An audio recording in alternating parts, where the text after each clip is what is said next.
We are winding up, and we thank God for what we have learned, and we are going to learn some more. So we are looking at some diseases, and I'll use the principles we learned the last time we were here. Yes, there was a statement someone said once, and I actually agree with her, that the gastrointestinal system is the mother of all problems, or good things, so to speak. Yeah? And she said, mother of all problems, because most people abuse because they don't know. You are born in a certain setup. That's the custom of things, how you take care of your gut, or what you put in as food. And as we saw, a lot of communities, they have turned other things that are not food into food. Yes, such that when you go back to food alone, they are surprised that you're not eating the other things that are not food. Eh? It's a surprise to many people. And yet the food was the things that are made to be eaten. A tree doesn't run away from you. A tree, even if you don't go to it, will shed its leaves. Yeah, if you want, yeah, its leaves. The fruit, it's there for food. That's function. The other things that are made for food, you have to rush after them. Of course, the last part that we said were decomposers. Those ones, their work is to destroy. Yes, they decompose, and when you use them, they actually cause a lot of decay. So I'll look at one disease entity today. Um, I continue actually diseases of gastrointestinal tract, because if our GIT is fine, basically most of the other things follow suit, because it's from there that you get the nutrients that run the system.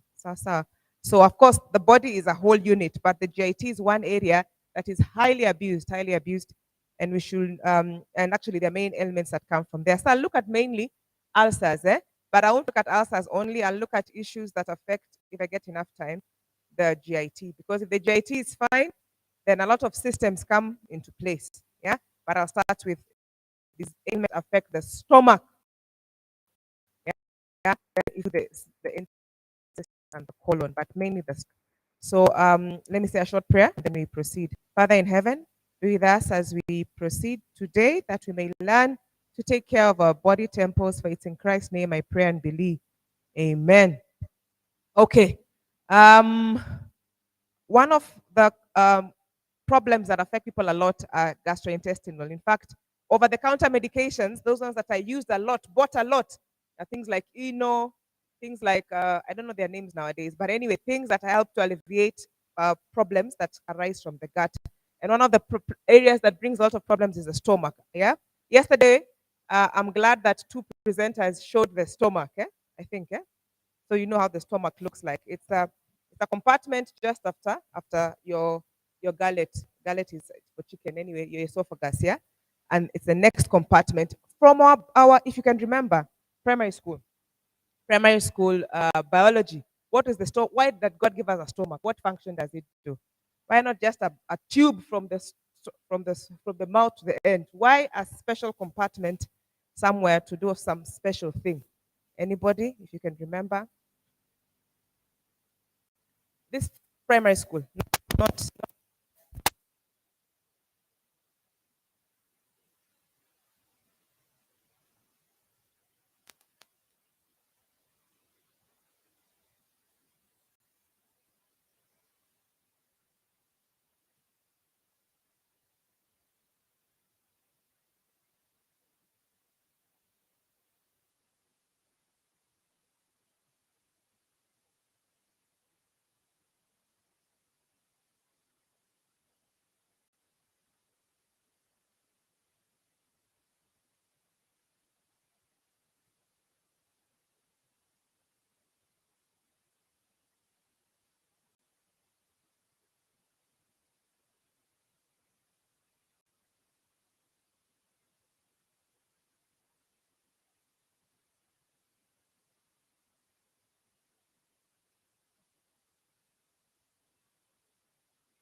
and that's its function. Yeah, because we need some special processes to be able to break down protein. And if we're doing nutrition, we see that.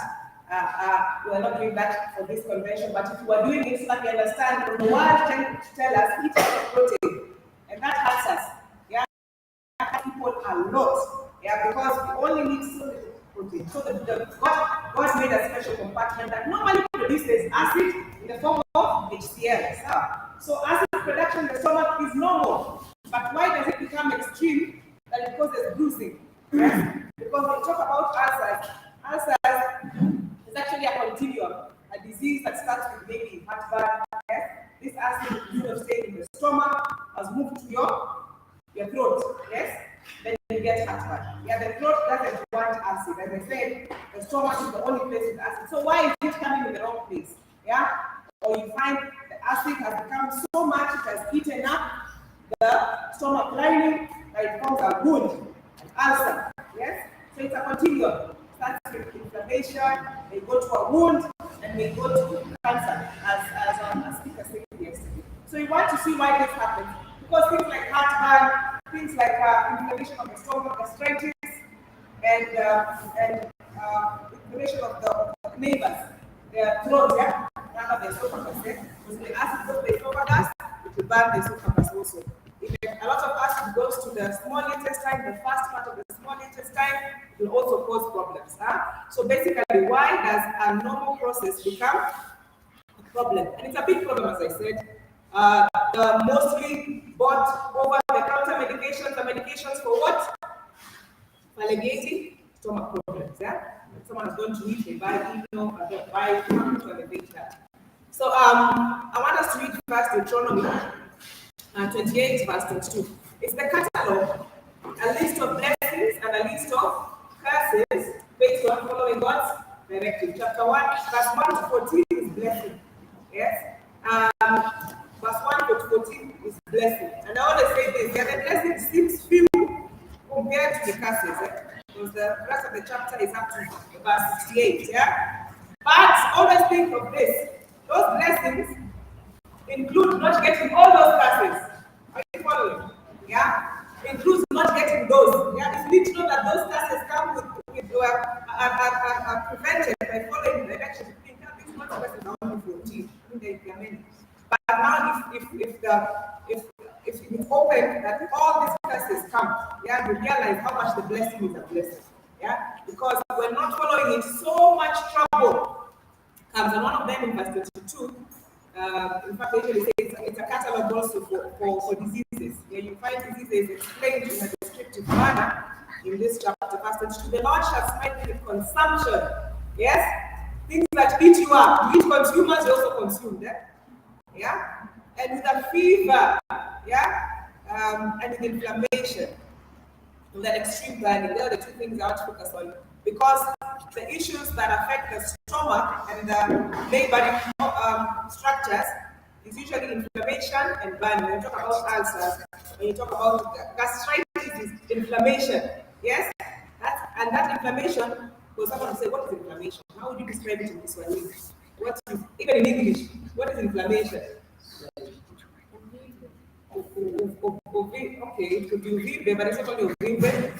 Yes?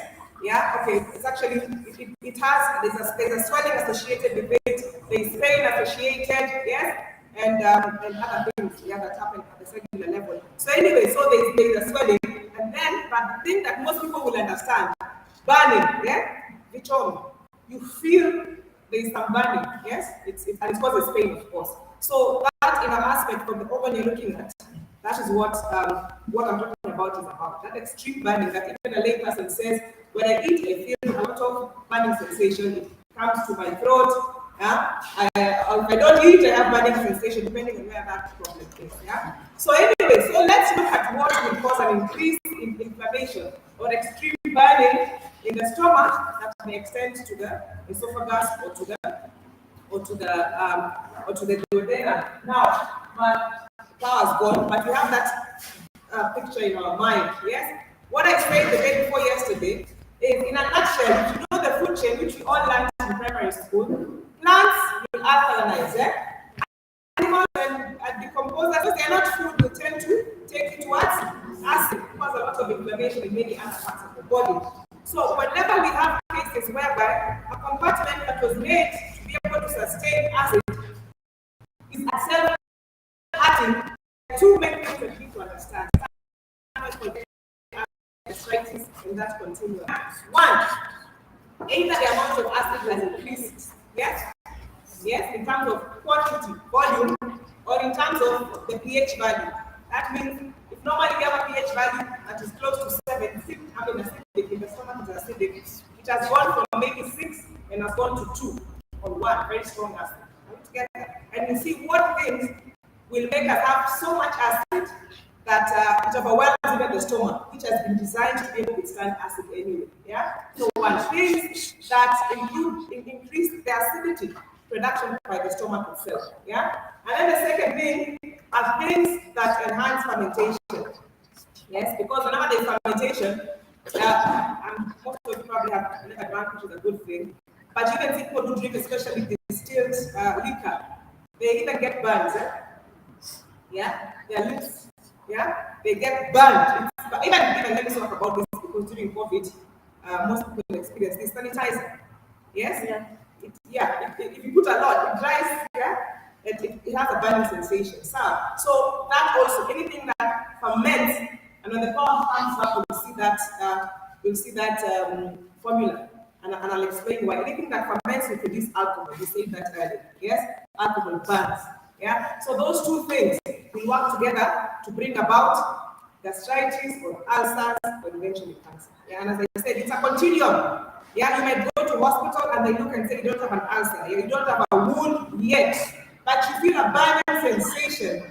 That means there's already excess acid being produced or alcohol for that matter, and it's bruising the lining of the stomach. And as I said, if it is bruising the stomach, yes, which is made to contain acid, if that acid moves to the surrounding structures like the esophagus, the throat, this pipe here, or the duodenum, which are not made to sustain acid, can also cause problems.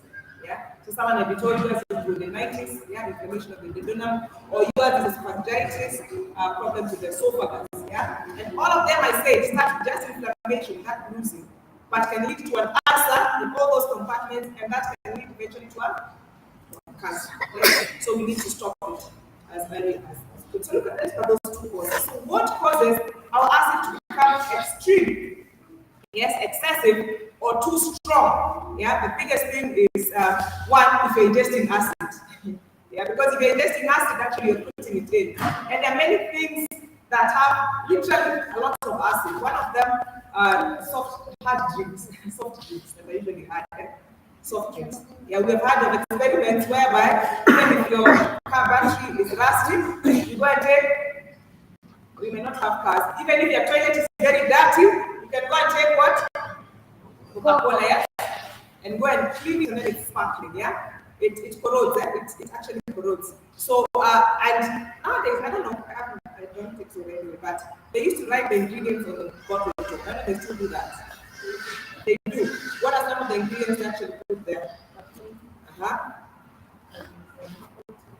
Okay.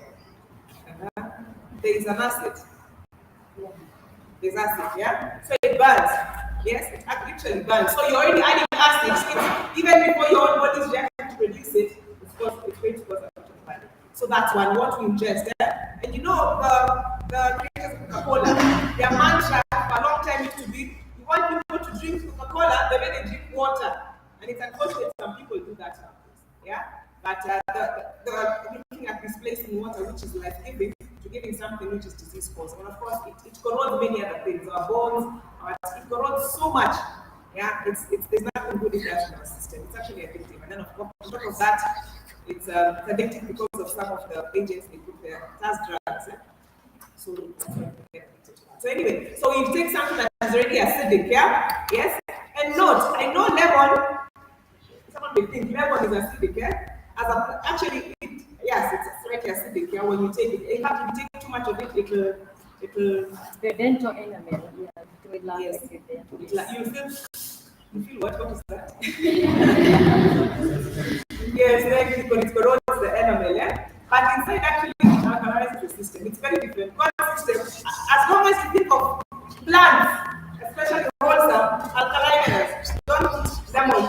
they're just levels in the same category. Yes? Yeah? In the body, we do a different thing. So anyway, so things that you classify are those things that have a special acid. They get into the system already acidic. Now the second thing that will cause even our own bodies to produce more acid are animal products. Proteins are hard to break down. Yes? And remember, this one is high school. We did biology in high school. We used to be told a long list of the functions of the liver. Anybody remember even one function? We did biology. The one I learned from high school, not even from later studies. When I was in high school, yes. Yes, maybe that I used to remember because it was a new word there. The amination meant proteins have an ammonia. You know ammonia, when you go to a toilet, the smell that hits you is ammonia. Yeah? In fact, urea, from where urine comes from, the word urine comes from, urea has that ammonia from NH3, yeah? It's ammonia. It's a toxin.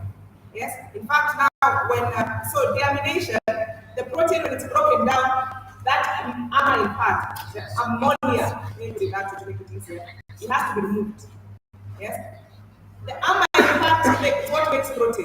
The structure of protein is different. You know it by the NH3. It has NH3. You know it's an amine, an amino acid protein, but it has to be removed for the rest of the substrate to be used as a food substitute together, and all that ammonia has to be gotten rid of. It has to be removed from the body. So the liver does that. When food is absorbed, the intestine, it goes to the liver first, that ammonia, the amine is removed.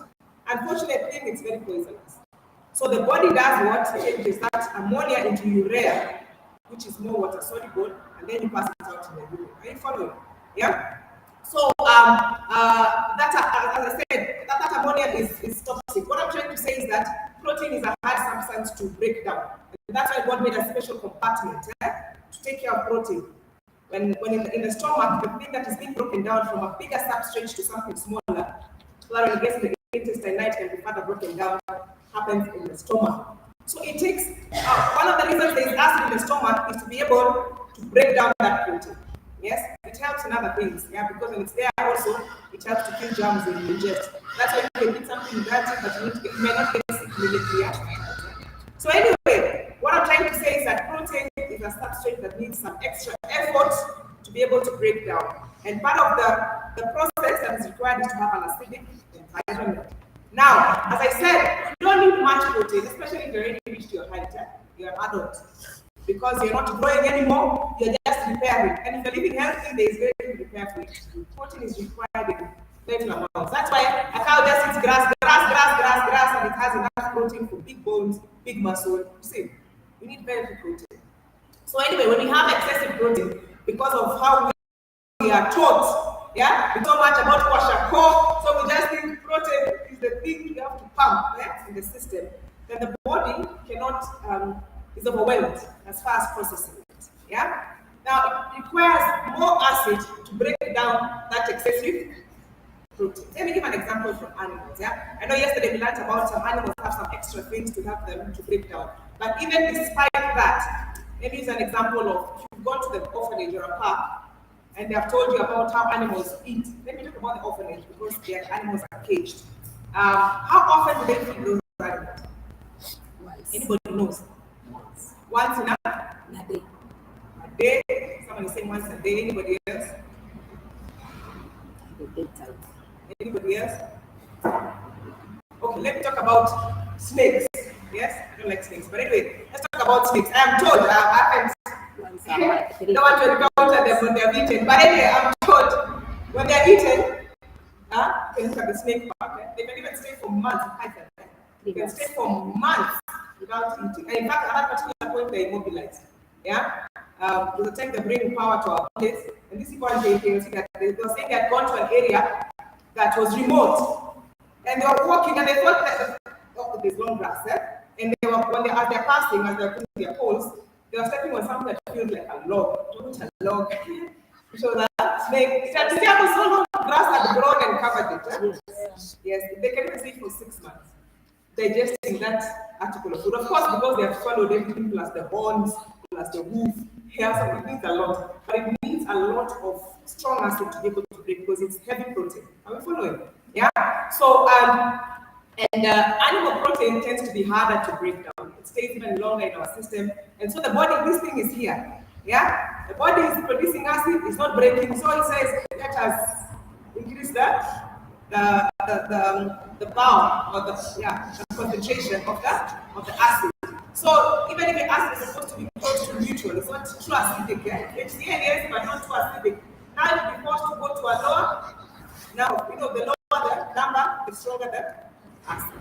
So you get someone getting higher and higher levels of acid, yeah, that are corroding the muscles of the lining of the stomach, and they can eventually actually cause a hole, yeah, an ulcer. And I'm saying this because very few people complain about animal products when they have ulcers. They'll complain about beans and skooma, but one of the biggest culprits is animal product. Yeah? Now, animal products play two roles. Yeah, I've said about the fact that because mine is in mass and the body doesn't really need a lot of protein, yeah. So now you're forcing your body to produce more acid and stronger acid. So you get a lot of things that can corrode the lining. The other thing is that it causes delayed emptying of the stomach. Yeah. When you get food, one of the things that also happens as this protein is being processed, yeah, food does not just flood the small intestine, yeah? Because one thing, it would, because when it's gravity going down, all of it might pass through the being absorbed. So the body, when it's from the stomach, it's released in small bits to the next compartment, the small intestine. It's released in small bits. And one of the reasons also is because, remember, the stomach is acidic. If all that acid, all of the ones went to the duodenum, you will burn the duodenum. So there's something called gastric emptying. The stomach empties in pulses. Yeah? It releases a little bit. It allows the small intestine to neutralize that acid and to absorb that food. Then this is another one. Yeah. So if the food in the stomach hasn't been broken down, the stomach will say it's not ready to go to the next compartment. Yeah? Have you ever had a situation whereby you've eaten, but you feel like the food for yesterday is still in your tummy? It's just stuck there. Yeah. The stomach said delayed this because if it goes further down, it's going to be absorbed, and if it's putrefying things, it will cause problems. So it's trying to take care of its part of the work. So anything that delays the stomach from removing its contents will lead to fermentation. Yeah, and that's the next part. I said there were two things: either acid has increased or there is fermentation. Yeah. So anything that will delay the stomach from emptying will do what? Will lead to fermentation. Maybe you've read from Councils of Diet and Food about even food combinations that now stay in the stomach and produce alcohol. Yeah? That will delay. So animal products, apart from increasing acid, will also cause fermentation because they take longer to be broken down. Yeah, they take longer. They can even take up to 72 hours, even more, depending. Yeah, even more. So they are, apart from increasing acid because it's a lot of protein here, it's also staying in the stomach longer and adding fuel to fire. Yeah, because we need to produce alcohol. Yeah. So whatever is there, even the food you've eaten later on, because this protein hasn't been broken down adequately, it's causing the other food to sit there and also ferment. So it's a double-edged sword as far as causing problems. And again, I said it's because most people won't complain about the animal, so they'll say, no, I don't eat viazi, I don't eat what, but one of the biggest causative problems they are still indulging in. Yeah, it becomes a perpetual problem. So let's talk about fermentation now. So what is fermentation? Now, I wanted to, anyway, it's not there. If there was a board, I would have used the board. But normally, energy-giving foods are carbohydrates. Yeah? When you eat carbohydrates, you get energy. Yes, you get energy. So what does the body do with that carbohydrate? It breaks it down to glucose, and then the oxygen you breathe is like the fuel that will burn it in a call respiration. Yeah? That cellular respiration. We break down that carbohydrate, and then when it breaks down, someone help you. What do we get?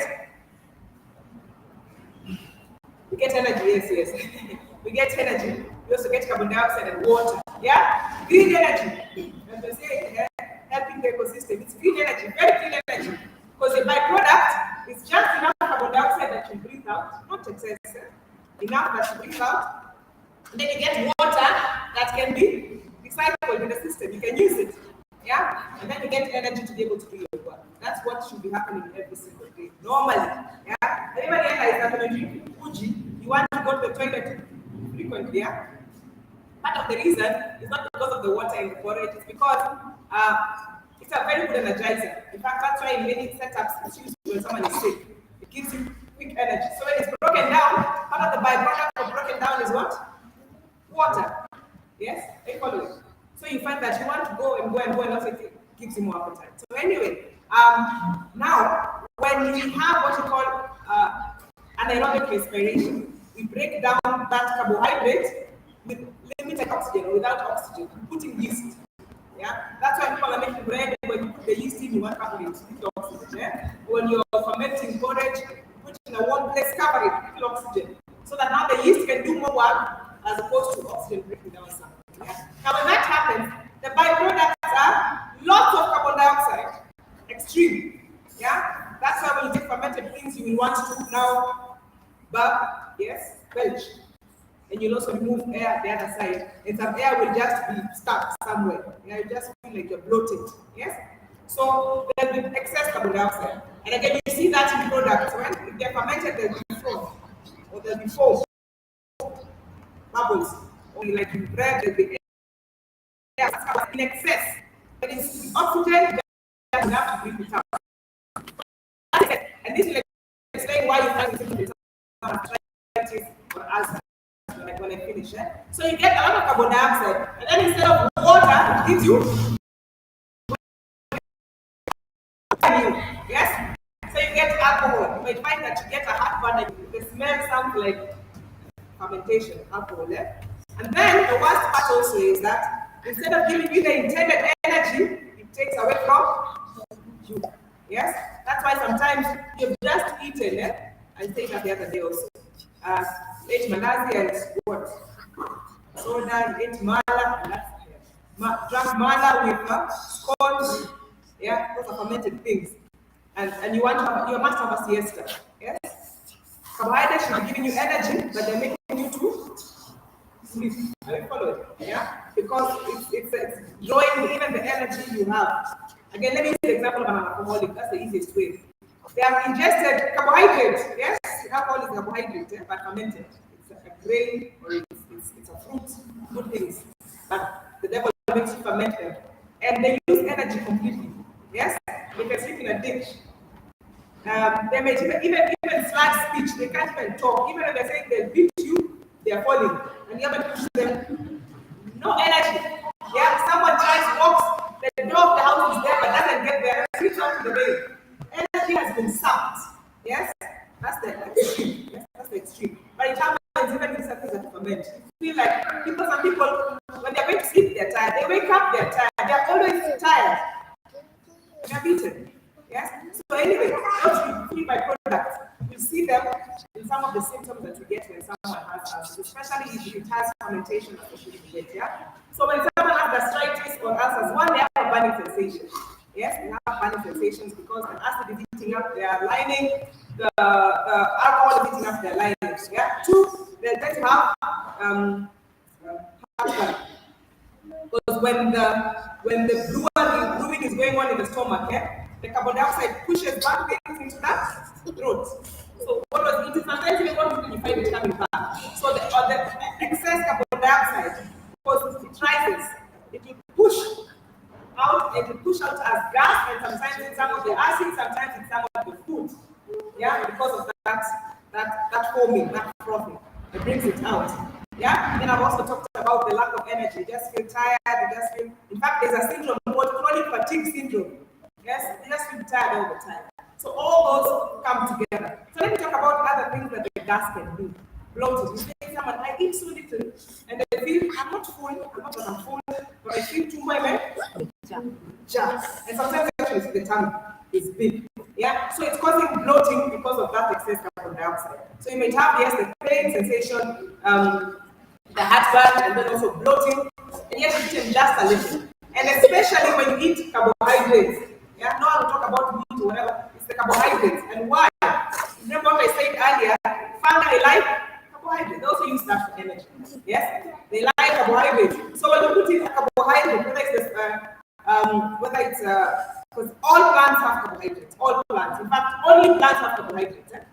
We only get carbohydrates from plants. So it is a point whereby any plant substance, yeah, when it's eaten, gets into the tummy, that carbohydrate is acted on by the fungus, and immediately you feel like you're getting heartburn.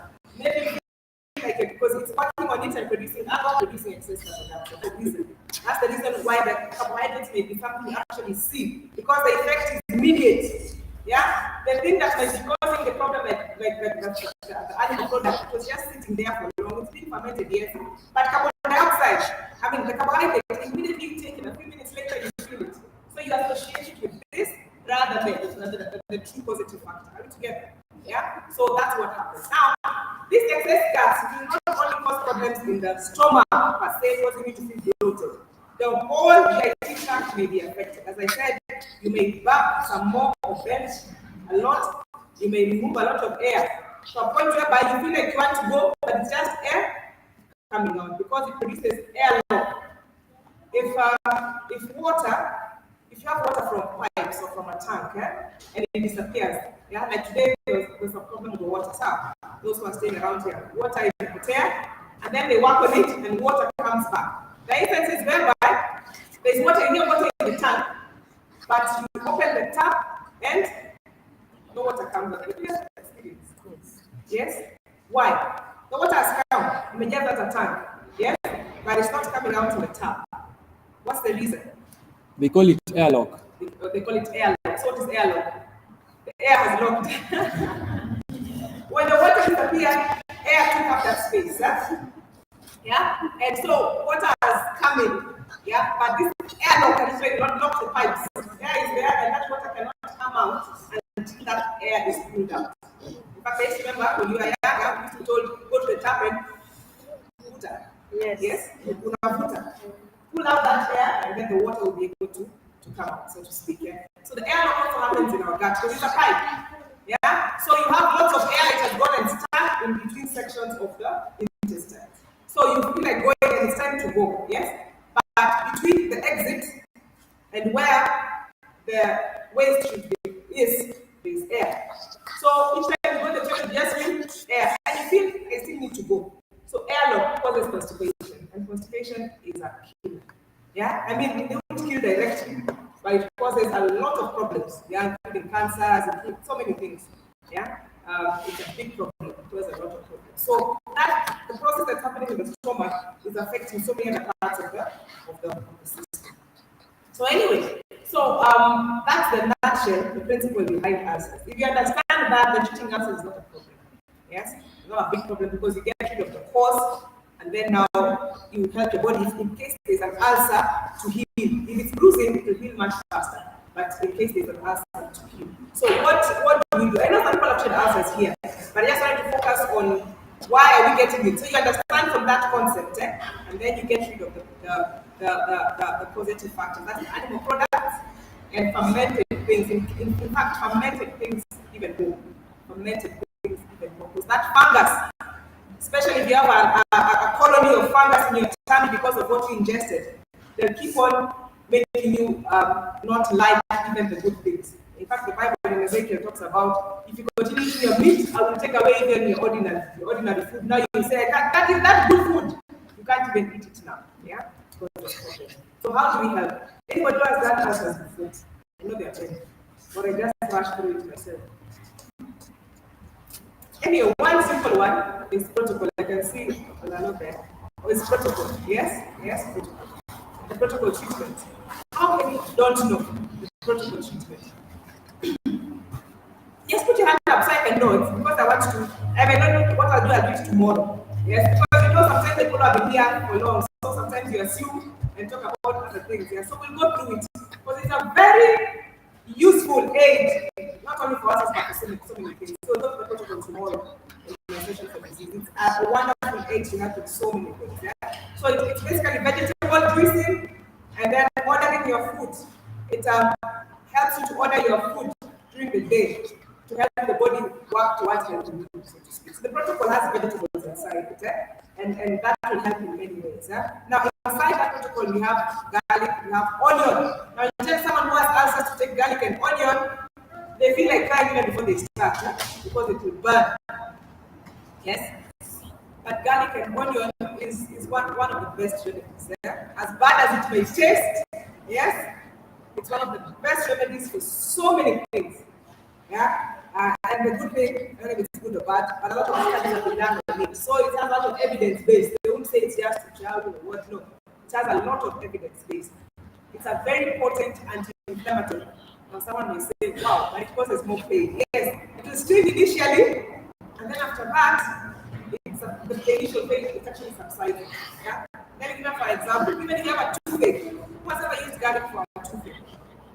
Yes. When you put it fast, if someone didn't tell you, just humiliate, you'll want to throw it, because it stings. It stings. But let it stay for just a few more minutes. Yeah? 1, 2, 3, 4. What do you feel?